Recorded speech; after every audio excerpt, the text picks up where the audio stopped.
In this episode, I am continuing my discussion on voting and the morality of abstention. And we're going to continue this episode by talking to Dr. Randall Balmer on some of his work and some of his experience in the evangelical Christian community, particularly as it pertains to the religious right and kind of the shift that we've had in the last 50 or so years towards nationalism and conservative Christianity. This is kind of a capstone to our last few conversations and looking at the donation of Constantine, secularism with Dr. Kalantzis, global politics with Dr. Saya. Now for the conversation with Randall Balmer, that is going to really, really specify the group here, because I come from a conservative evangelical group. I'm still in those waters, and I desire for my own group to see the issues that we have and to repent and change course. So I like to preach to my group as opposed to focusing on those liberals or other people out there, which is what groups usually like to do, right? They usually like to focus on the other and how the other people are the problem. And they usually really dislike self-reflection. And that's something that I learned from somebody a long time ago, which is that it's often one's own group that ends up being the harshest critics. They don't like to hear things against themselves. Think about who crucified Jesus, right? Who forced him to the cross? The Jewish people, right? His own people, the people that he was seeking to go to first, that he was seeking to bring salvation to. He wept over Jerusalem for their souls. Like he wanted them to repent. And so he came to them first, but they wouldn't have him. And so they're the ones who petitioned Rome to have Jesus crucified.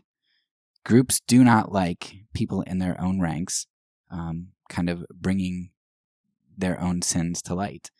And so that's what I kind of desire to do. I desire for my group, because there's so many things I value in my group. There's so much potential. And I know that other people on the outside can't see that, because for liberals, my group is the group that's causing all the problems and everything. And that's not like that. It's the same thing, right? There's propaganda and bias and outward focus on all sides. So what I want to do is call my own group to repentance. And Randall Balmer's conversation, I think, is going to be really helpful here, because there is a narrative, and we've talked about narratives with the donation of Constantine and how narratives and myth are really important for group cohesion. My group has a really big myth, a really big narrative about our own morality, particularly on the issue of abortion, and how we have been vanguards against this issue for, all of history, and how we just, we are so important, and this one issue voting, and Republicans have to win, all of that stuff just wrapped up in this whole political process, which is what back in 2016 made me feel like, man, to be moral, I have to vote for Donald Trump. And I have to throw off morality because there's a greater good. There's this consequentialist ethic.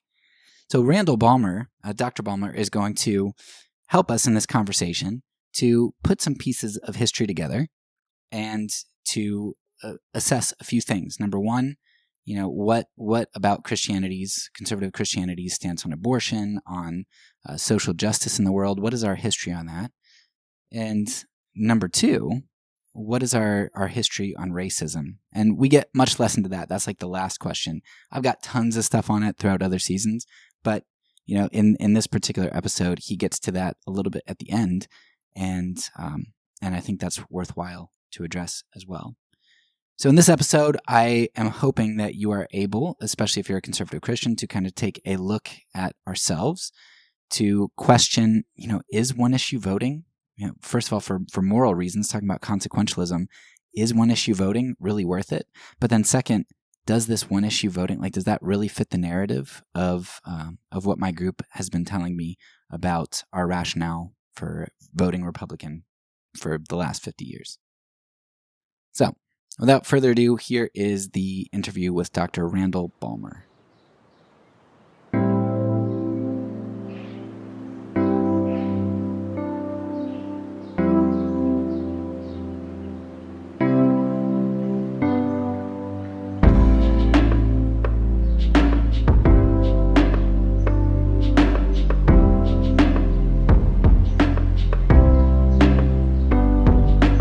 Welcome back to the Fourth Way Podcast. In this episode, I had the privilege of interviewing Randall Balmer. Dr. Balmer has been a part of evangelicalism his whole life and had experienced its political transformation from the inside. I wanted to talk with Dr. Balmer because his insights are going to be helpful for us in a number of different ways. I want to point out some of those ways now so that as you listen to the episode, you can hone in on the meat of our discussion. First, I want you to see the face of propaganda in our discussion. There are a number of times throughout the interview where we talk about the religious right being genuine, holding on to a true belief, advocating for an appropriately moral stance, etc. But as we've discussed throughout the season, propaganda as we know it today isn't about lies and deception, though it may often include that. It's really about eliciting a response, as Elul identified. That means that propaganda is often less about the truthfulness or falsity of an idea and more about how such an idea is presented. A fact in and of itself may not be all that meaningful without context and presentation.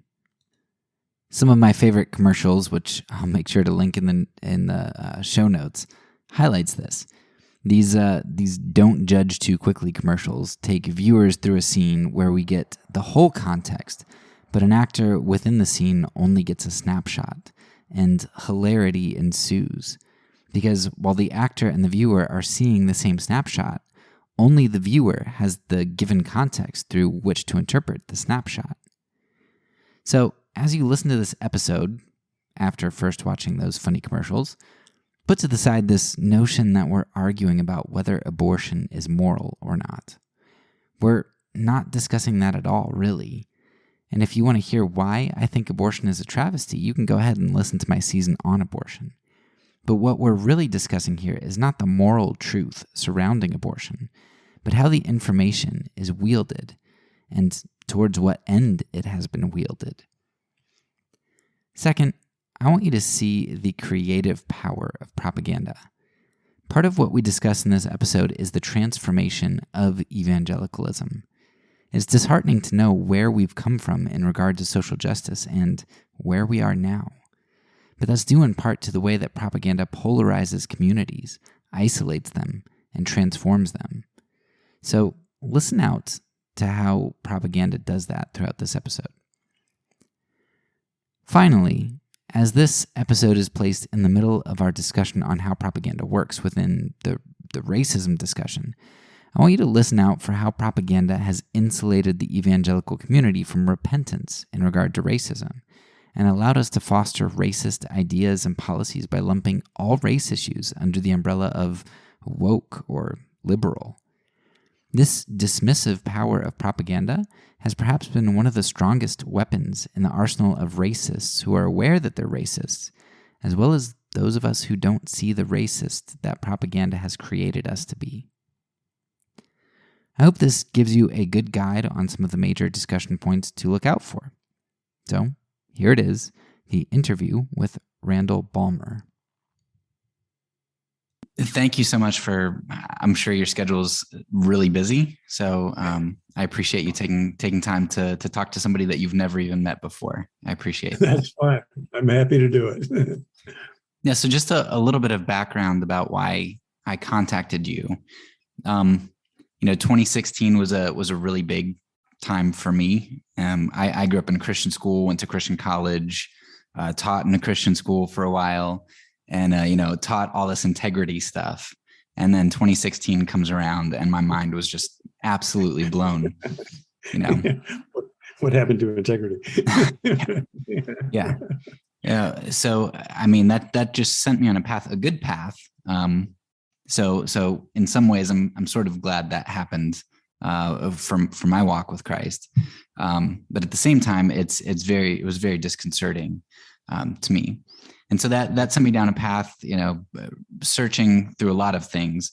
But this final thing that I'm kind of grappling with is truth and propaganda. So I've been trying to figure out, how do we know what's true? Like, how do we know what's how people are using us and manipulating us? And so after reading your book, I thought you'd be a great person to contact, because I want to talk about how our group has propagandized, and to help us to discern through some of those things. So before we get into some of those questions about our group's propaganda, I would love for you to I don't want you to spend too much time on your qualifications in evangelicalism, because I know you can find that elsewhere, and I'll put links there. But if you could just give a brief overview of how you're qualified to talk about evangelicals from the inside, that would be great.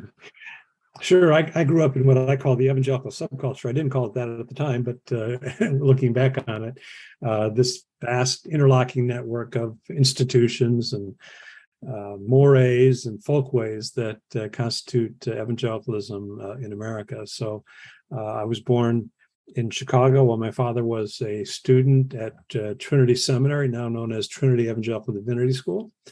And then as his career proceeded over the course of 40 years, while I was still at home, we lived in various places as he was pastor of various churches in the Evangelical Free Church of America.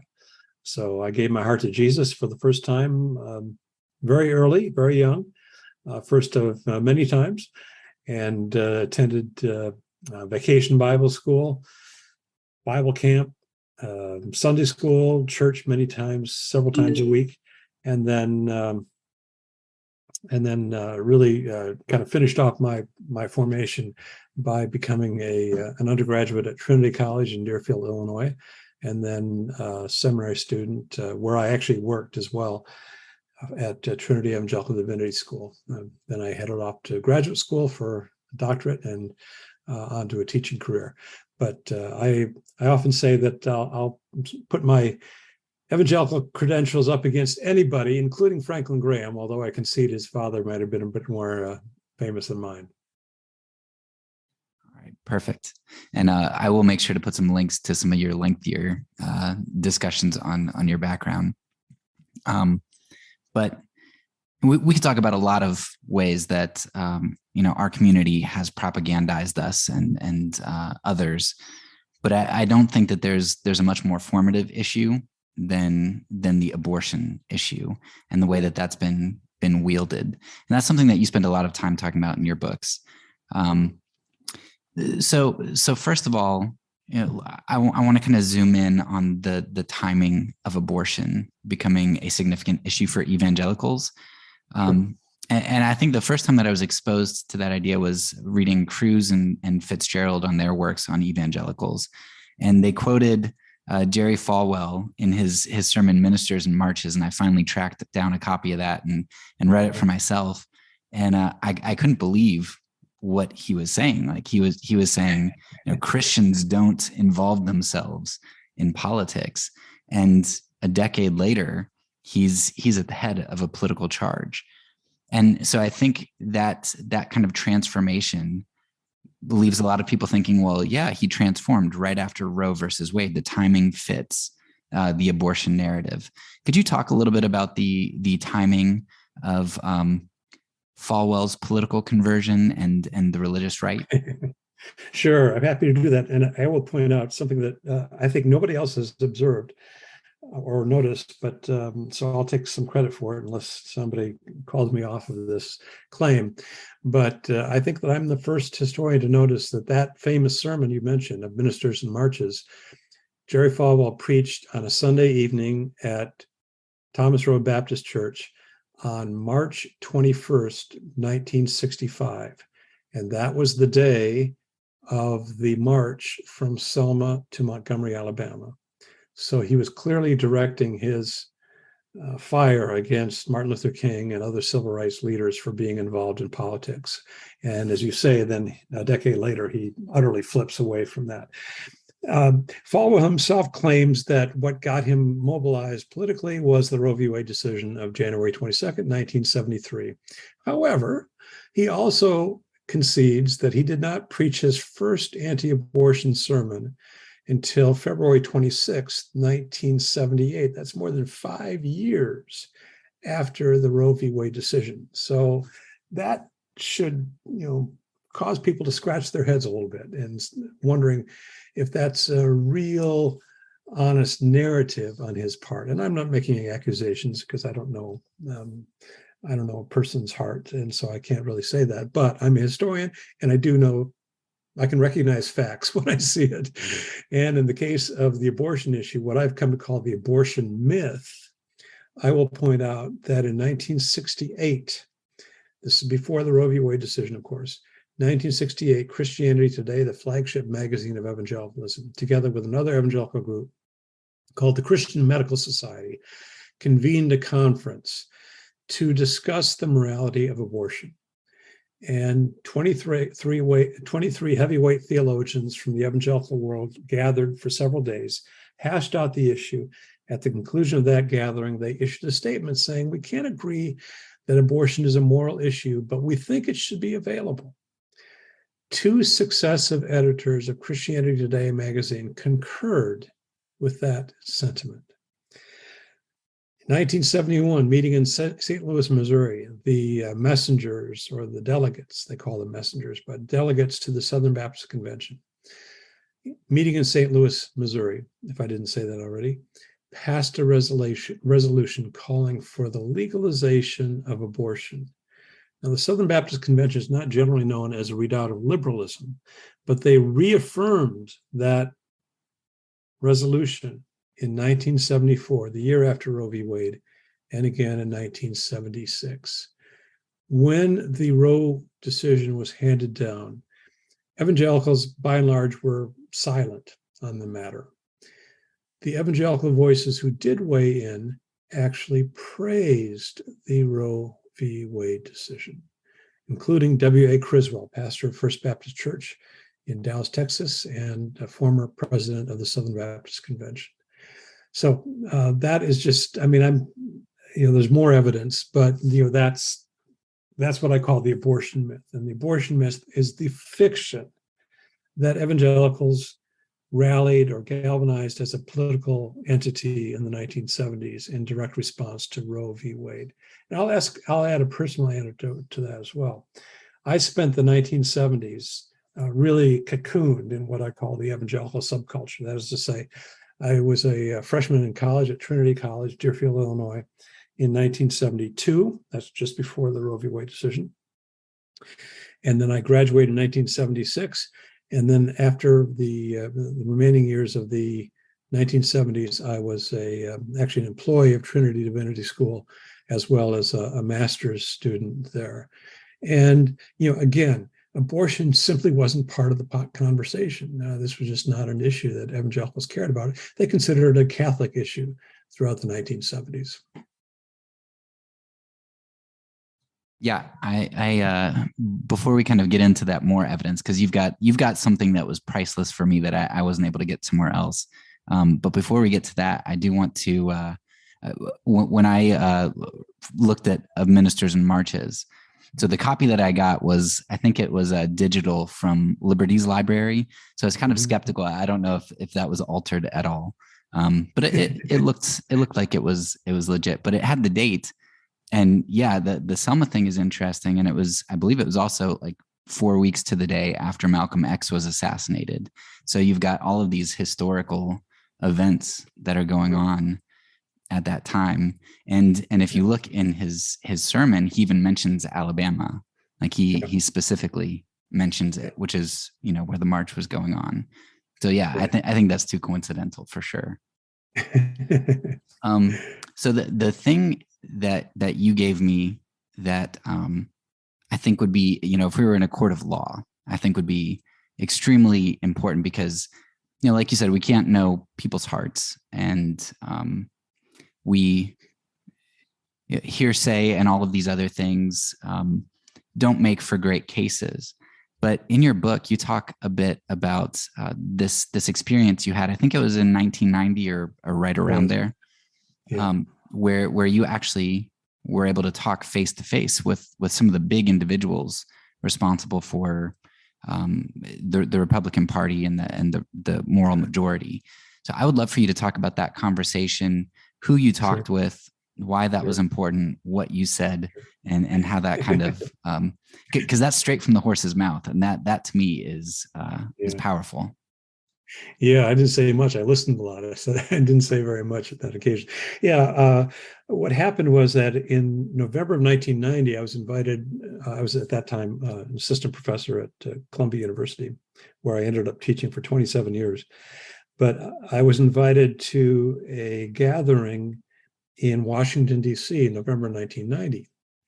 And I actually, for years, I puzzled over why I was invited to this thing, because it just didn't make sense to me. And I almost didn't go at the last minute. I had a young family. I was, busy teaching, trying to write books and so forth.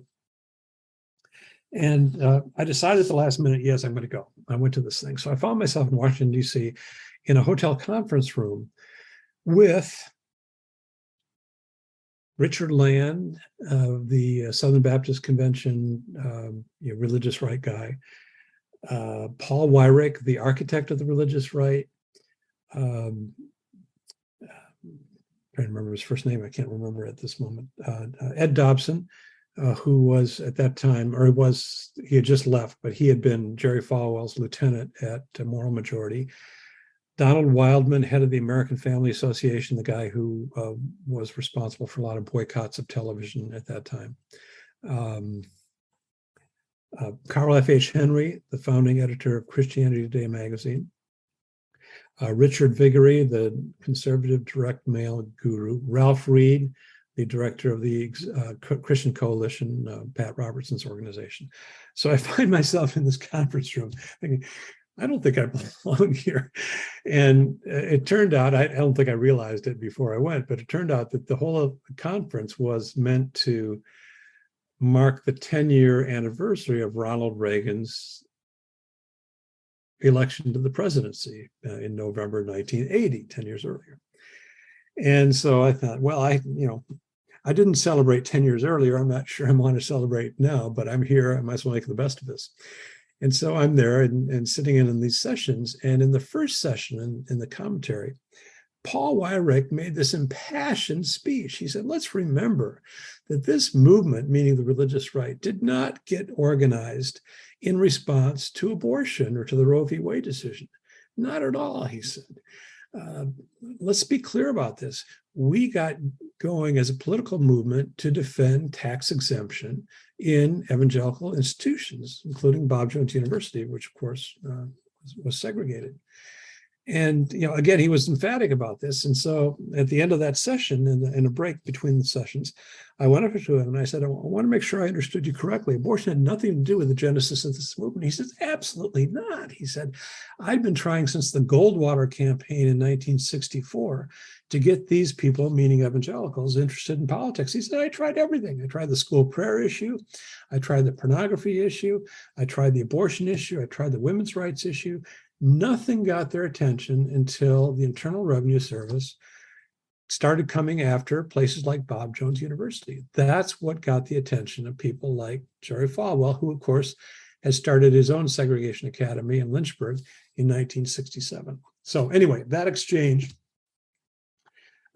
got me started on this sort of decades-long treasure hunt to chase down the real origins of the religious right. And I have to say that I don't agree with Paul Weyrich about much of anything, but on that point, he was absolutely right. Abortion had nothing whatsoever to do with the genesis of the religious right. Yeah, that's so powerful coming straight from their mouths. And I mean, not to say that I think that they would purposefully lie, but I can't imagine somebody in that group admitting to that today, knowing how powerful the abortion was abortion, the knowledge of one issue voting and all of that stuff. Was that just not at the forefront at that point yet? Like, did they not realize how powerful it was? No, I think actually, I think what happened, and I've tried to reconstruct this, is I think there was a kind of a three-part process for evangelical political engagement. The first was a court ruling, and again, it wasn't Roe v. Wade. It was actually the court ruling was the district court for the District of Columbia in a case called Green v. Connolly. And on June 30th, 1971, the district court issued a ruling that said, in effect, any organization that engages in racial discrimination or racial segregation is not by definition a charitable institution, and therefore it has no claims on tax-exempt status.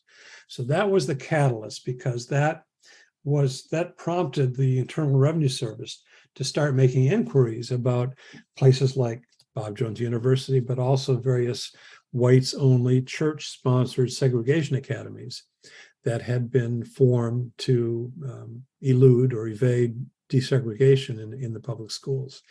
So that was the first step. The second step, and again, this occurred later in the 1970s, and this I credit or I blame Paul Weyrich, who I sometimes call an evil genius. He really was quite savvy in terms of politics and political machinations.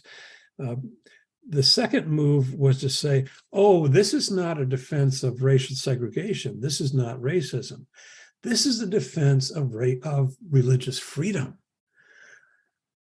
thereby writing a page from the modern religious right playbook, that you see in the Hobby Lobby case, for example, or in the California cake maker case. This is not a matter of defending racial segregation. We're defending religious freedom. It was a brilliant move. What he failed to mention is that tax exemption is a form of public subsidy, right? There's no debating that. I'll use a personal example. I'm in addition to being professor, I'm an Episcopal priest, and one of my parishes, actually my first parish, was in northwestern Connecticut, in a rather affluent little town in northwest Connecticut called Washington. And we, of course, paid no property taxes in that very affluent community because we were a church, a tax-exempt organization. Well, that meant that the taxpayers in that town, not that they couldn't afford it, by the way, they could well afford it, but they had to pay extra for fire protection, for police services, for maintenance of the public parks, and so forth. So tax exemption is a form of public subsidy. So when Paul Weyrich and then Jerry Falwell began crying about this is an assault on religious freedom, they failed to acknowledge that tax exemption is public subsidy. So that was the second move. The third move brings us to the abortion question. Weyrich was savvy enough to recognize that he couldn't effectively build a grassroots movement of white evangelicals simply by defending racial segregation. Even in the late 1970s, that wasn't going to fly. And so he was looking about for another issue. And what happens is that in the midterm elections of 1978, he stumbles on the abortion issue. And here's what happened. Weyrich, again, by his own account, in advance of the 1978 election, went to the head of the Republican National Committee. At that time, it was Bill Brock of Tennessee, former senator from Tennessee. And he asked for money to try to organize these evangelical voters. And according to Weyrich, Brock looked across the desk at Weyrich and said, who are you? Who are these people? Are you crazy? I'm not going to give you any money for this. And so Weyrich, again, by his own account, resolved to go out and elect some rather improbable people during the midterm elections of 1978. And he focused on 4 Senate races, New Hampshire, Iowa, and Minnesota. There were 2 Senate races. One of them was for the unexpired term of Walter Mondale, who, of course, was Jimmy Carter's vice president.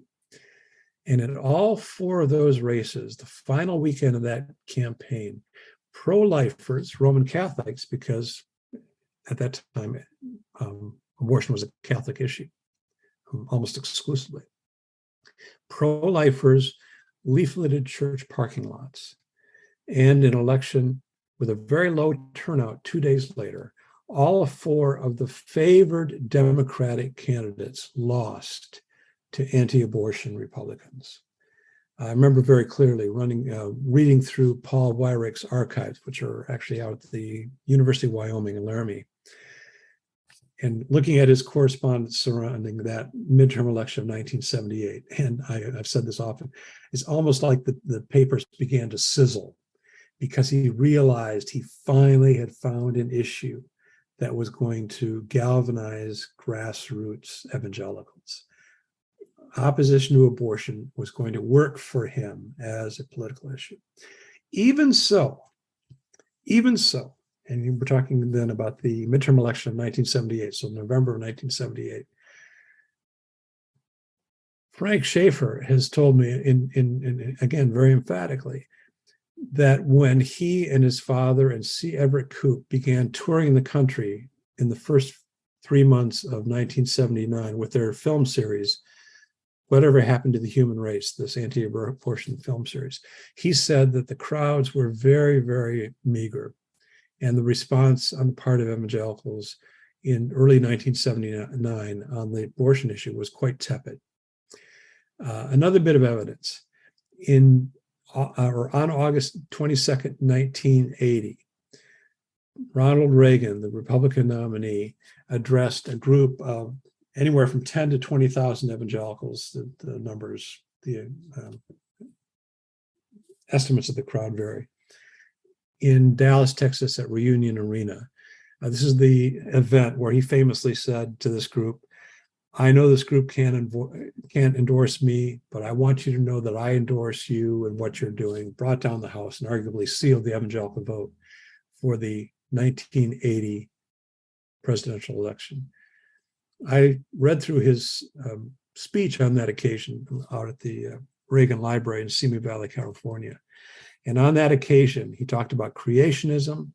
He decried Jimmy Carter's unconstitutional agenda against evangelical schools, meaning places like Bob Jones University. He did not mention abortion even once in that address before 10 to 20,000 screaming evangelicals in August of 1980. So even as late as August 1980, the Reagan-Bush campaign was not persuaded that abortion was going to work for them as a political issue in November. All right.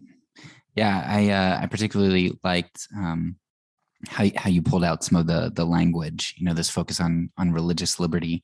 I grew up, like I told you, at a Christian school, and I thought for the longest time, and probably until I was in high school, that literally in a public school, you couldn't pray or read the Bible. That was my understanding of secular public schools. And I think religious liberty is used a lot. But as soon as a Satanist wants to do something, or a Muslim, then there's no such thing as religious liberty. It's duplicitous. Can I interject on this? Yeah. The book I'm working on right now is biography of Mark Hatfield, a Republican senator from Oregon, evangelical Christian, a Baptist, and he's a real Baptist, by which I mean he understands the First Amendment and the separation of church and state, which is founded on bedrock Baptist principle. You don't mess with the line of separation between church and state. And I just found this in the congressional record. This is from back in 1994, July 27th, 1994. And Mr. Hatfield, Senator Hatfield, went to the floor of the Senate to address the whole issue of trying to legislate public prayer in public schools.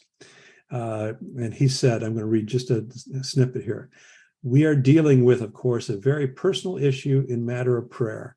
We're dealing with the issue of protecting religion and religious convictions. I must say very frankly that I oppose all prescriptive prayer of any kind in public schools, as any true Baptist should, by the way. Does that mean I'm against prayer? No, it does not mean that at all. I am very strong in my belief in the efficacy of prayer, but I must say that there is no way this body, meaning the Senate, or the Constitution, or the president, or the courts should ever abolish prayer in public schools. That is an impossibility. I often use somewhat facetiously the example and experience of having prayed my way through every math course examination I ever took. I was not praying to the teacher. I was not praying to my fellow students. I was engaging in silent prayer to God, who thought I was more powerful than I, who I thought was more powerful than I, and that all students and all the students put together. All I'm saying is that this can be very personal, and silent prayer is happening all the time. So that addresses your issue. You certainly can pray in public schools. The issue is prescribed prayer in public schools, which is a clear violation of the First Amendment. Sorry to take you down that. No. That was good. And I mean, again, I think that shows how information is wielded. And I wouldn't say that I think my teachers were maliciously lying to us. There's just this narrative that kind of gets started somehow, and it goes on. So here's a big question for you, because I don't think that abortion is a good moral choice to make. I think that I agree. I think that it's terrible, the situation that people are put in. I empathize with a lot of people who have abortions. I understand that there's so many causes that underlie abortions.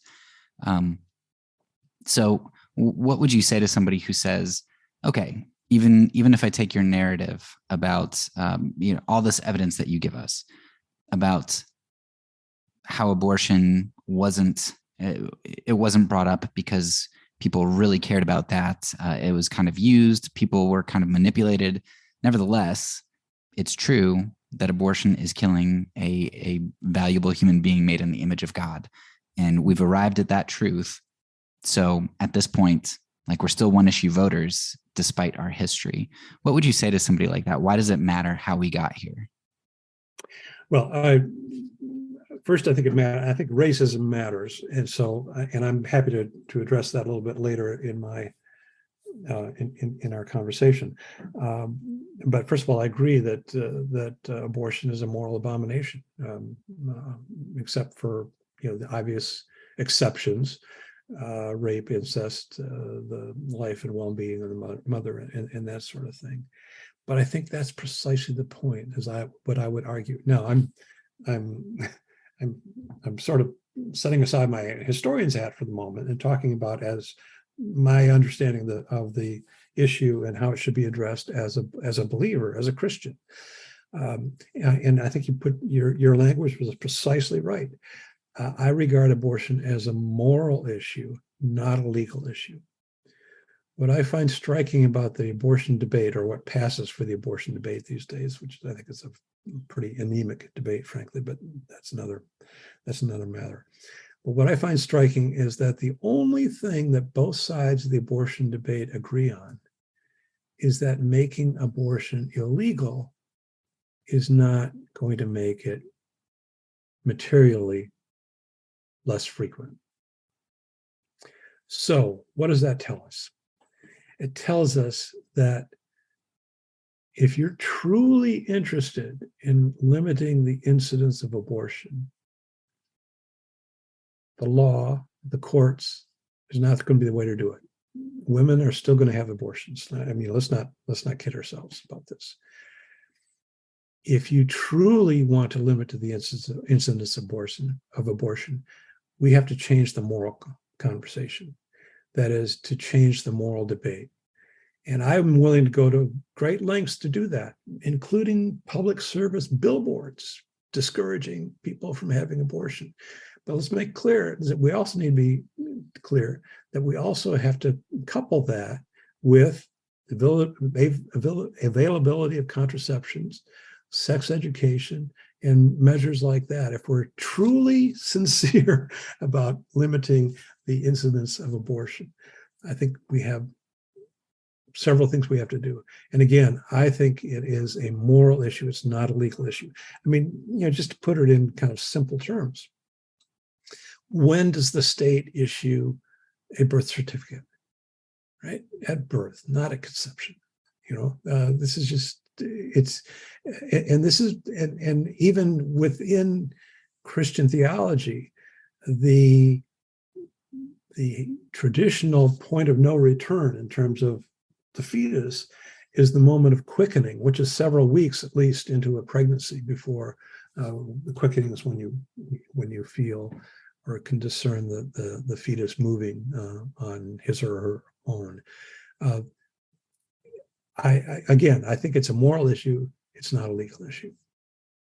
So then how would you differentiate that between, somebody says murder is murder if a fetus is created in the image of God, and they're killed, and a toddler or an adult is created, why is that a legal issue as opposed to just a moral issue? Again, I think it's because you have to understand at what point does the state take an interest in the individual. Again, it's not at conception. No, I know that there are some of the anti-abortion people who are trying to kind of roll that back and say that the state has a vested interest in the individual at the moment of conception. But I think that's a heavy lift legally to make that case. I saw a cartoon the other day saying, showing a pregnant woman being pulled over by a police officer and protesting, well, officer, according to the laws of the state of blank, whatever it is, Arkansas, whatever, my fetus is a person, and therefore I should be allowed to drive in the HOV lane. You get into things like that, and it kind of descends pretty quickly into absurdity. Yeah, so you would say that trying to make abortion illegal it's almost showing that Christians are sort of reaching for a theonomy of sorts, like they're trying to, and probably the same thing with gay marriage and other sorts of things. I suppose. Okay. Yeah, I suppose I have to think about that a little bit longer, but it just doesn't. I mean, it defies common sense, but it also defies, I think, it defies centuries of understanding of gestation. But also, what are the limits of the law? And I want to make it clear in this conversation that I honor those who are sincerely, opposed to abortion in any and all cases, or whatever their position might be. I have a great deal of sympathy for it. But again, I think it should be addressed as a moral issue rather than a legal issue. Okay. Last question that I want. Just a minute. Okay. Yeah, go ahead, please. Sorry. Okay. Yeah, this is my last question. And if hopefully it dovetails into, I know you wanted to talk about race here. And I think it'll dovetail into that a little bit. But if it doesn't, you can kind of make it work and get that in. But as part of studying propaganda over the past 6 months or so, I ended up reading Mein Kampf just a little bit ago, and I was really struck by one point that Hitler made. I mean, he makes a lot of brilliant points, unfortunately, for propaganda and how it's used. One of the things that he said is that he's giving this example of, if there is you're one person, but there are 4 different people who are against you, they're opposed to you. He says that can actually make you look really weak because you've got 4 opponents. He said the trick is you have to lump all of those opponents into one opponent. Find some common thread so that you can put them in one category. And Jacques Ellul in his his work on propaganda, he says basically the same thing, where he talks about polarization, or this Manichaean view, this all black, all white, and this polarization. Because if you only have to deal with one idea, then you can just dismiss all of the other ideas that would probably argue you down. So Right. with the evangelical community today, the word liberal or Marxist or woke, those are three easy ways to dismiss anything, right? Sure. I don't like that information. That's woke information. So you see this with systemic racism, with CRT, with all that kind of stuff. So I think a lot of evangelicals would be surprised, because I was, for sure, that over the last 150 years, the evangelicals have been engaged in quite a lot of social justice issues, or woke issues, whatever you want to call them. I'd love if you could give us a little bit of a background of the transformation of evangelicalism in terms of social justice, and then maybe dovetail that into some comments that you might want to make on race in regard to abortion and propaganda. Yeah. Happy to do that. And, again, as a historian and somebody who grew up as evangelical, one of the things that I started to learn in college was that evangelicals have a very long, and I would say quite distinguished, history of social concern, particularly in the 19th century, coming out of the Second Great Awakening. And that concern was directed particularly to those on the margins of society, those Jesus called the least of these. So if you look at evangelical political and social activism in the 19th century, you find they were involved in various peace crusades. They were involved in prison reform. They were leaders in the common school movement, what we call public schools today, or public education, because they recognized that was the way for those on the lower rungs of society to become upwardly mobile and to join the middle class. They were engaged in the women's rights movement, women's equality. I mean, the opposition to the ERA is just one of the great travesties of my lifetime, in my judgment, particularly because evangelicals lined up against equal rights for women, which is just an utter betrayal of their own heritage, their own history. Yeah, and that's still not passed, right? I mean, it's still no, it hasn't been ratified. Yeah. No, because of Phyllis Schlafly and these other people.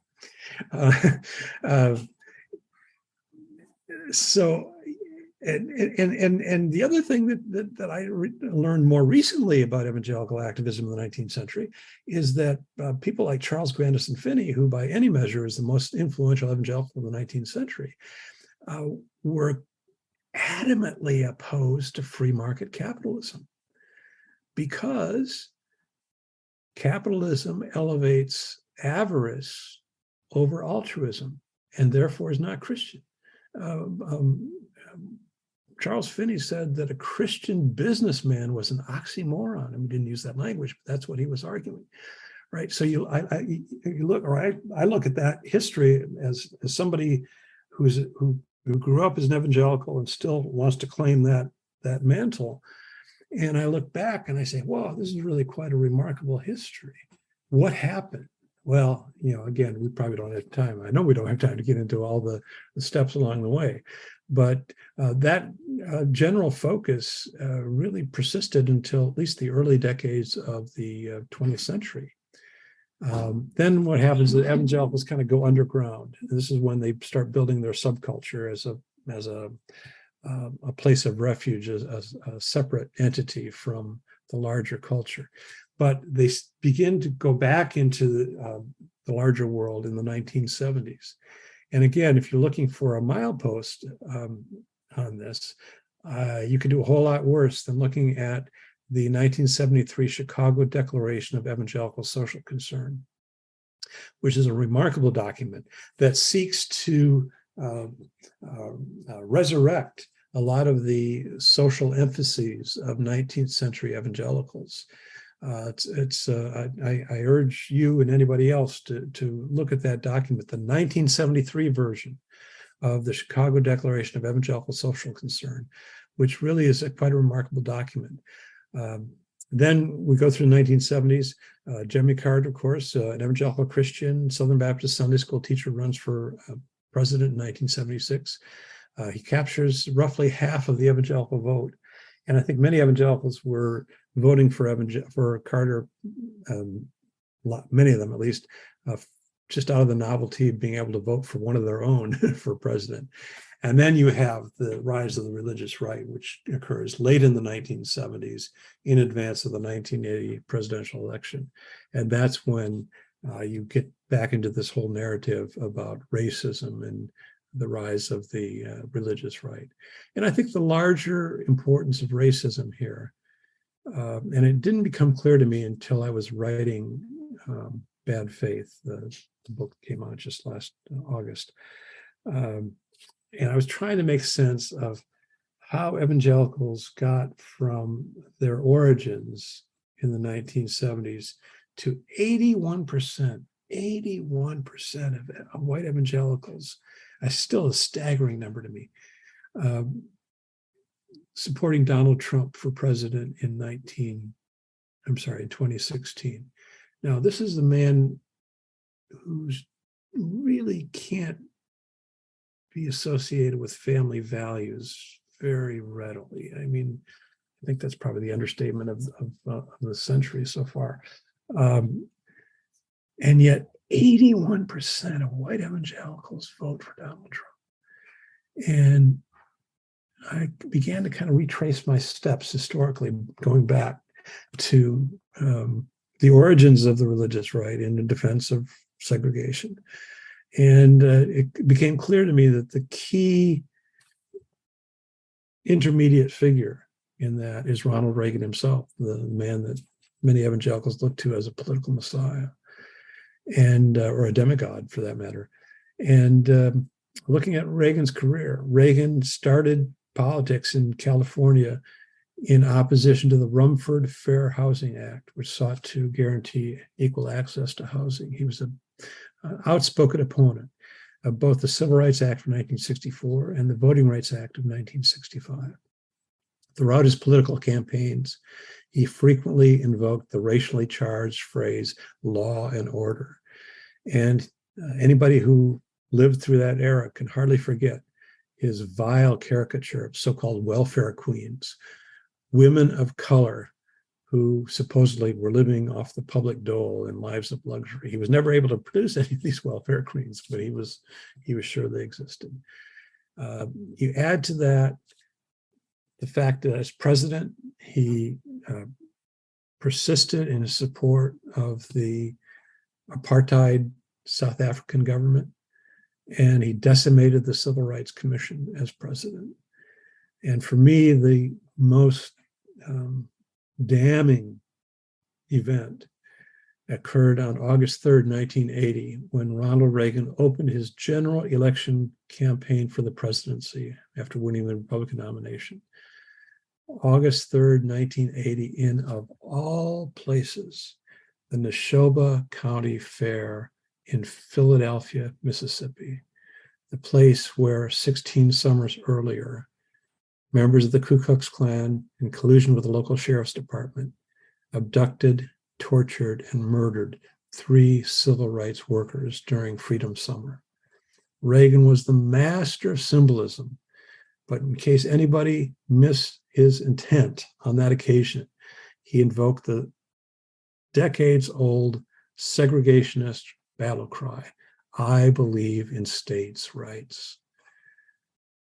So, trying to understand the religious right, you have to understand its roots in a defense of racial segregation and where it ended up in 2016 and 2020 in the race of Donald Trump. Not exactly the family values guy. You have to also understand Ronald Reagan. You have to loop him into the narrative as well.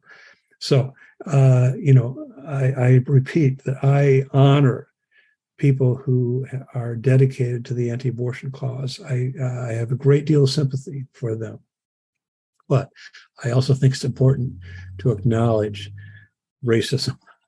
And in my understanding as a historian, unacknowledged, unrepented racism tends to fester. And I think that's what we see in 2016 and again in 2020, and now again, even continuing because evangelicals have failed to account for the racism at the roots of their political movement. Yeah. And I think what's unfortunate is, I think through the civil rights era, I think evangelicals were sort of starting to account for it. I mean, the point that they couldn't get a base around segregation shows that okay, well, people have that in their consciences. But I think the reason I wanted to end with Hitler's quote here, or Hitler's idea here, is because I think it's brilliant what happened. It's terrible, but it's brilliant in that they got their racism by lumping it into this one common enemy, and now we have one issue voters that only see one enemy and one good, and you defend your group, and it's all black and white. Yeah, you're absolutely right. And I would love, I've spent arguably much of my career trying to call evangelicals back to their better selves and say, listen, you, first of all, you have the Bible, you have the New Testament, they have the example of Jesus and the teachings of Jesus. And he's pretty clear about what he expects of his followers. He talks about welcoming the stranger, for example. That certainly has some implication for immigration, I should think. Now, I understand that borders are touchy issues and they're difficult issues, but when Jesus tells us to welcome the stranger, it seems to me that has some relevance to immigration policy. Jesus tells us to take care of the widows and the orphans, to visit the prisoners, and to feed those who are hungry. That has certain implications or ramifications for social policy, it seems to me. So I've been trying to emphasize that, but also to point out what I consider the noble legacy of 19th century evangelical activism on social matters. And that, I think, points you in a very different direction from that of the religious right. Well, thank you very much. That's all that I have for you in terms of questions. If there's anything that you think would be good to say at this point, or anything that you think I've overlooked in regard to propaganda or anything, I'd love to hear it. No, I know you've been very thorough. I think one of the things that fuels this movement, that is the religious right, is the rhetoric of victimization. And so you mentioned Hitler earlier, and I'm not trying to draw direct parallels between Hitler and the leaders of the religious right. Please understand that. I'm not doing that. But what the leaders of the religious right have been so good at doing is painting themselves, and by extension, all evangelicals, as victims in the culture in some way or another.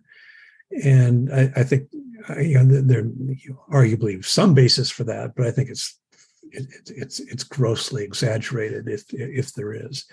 And I think, frankly, that's one of the reasons they gravitated to Donald Trump in 2016, is because nobody speaks the language of victimization more fluently than Donald Trump. Now, it's always about him. He's always the victim, of course. But I think evangelicals recognized that, and it resonated with them in some way. But I think, as you pointed out earlier, there's real danger in that. There's real danger in that sort of rhetoric. And we're seeing it playing out right now. All right. Well, thank you so much. I enjoyed it. And again, I appreciate you being willing to take time out of your day to do this. I appreciate it, Derek. I wish you all the best. God bless. Thanks. That's all for now. So peace, and because I'm a pacifist, when I say it, I mean it.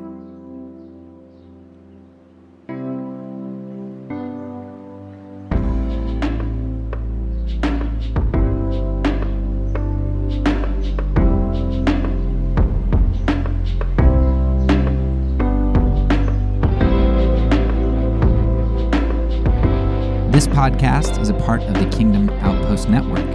Please check out the links below to find other great podcasts and content related to nonviolence and kingdom living.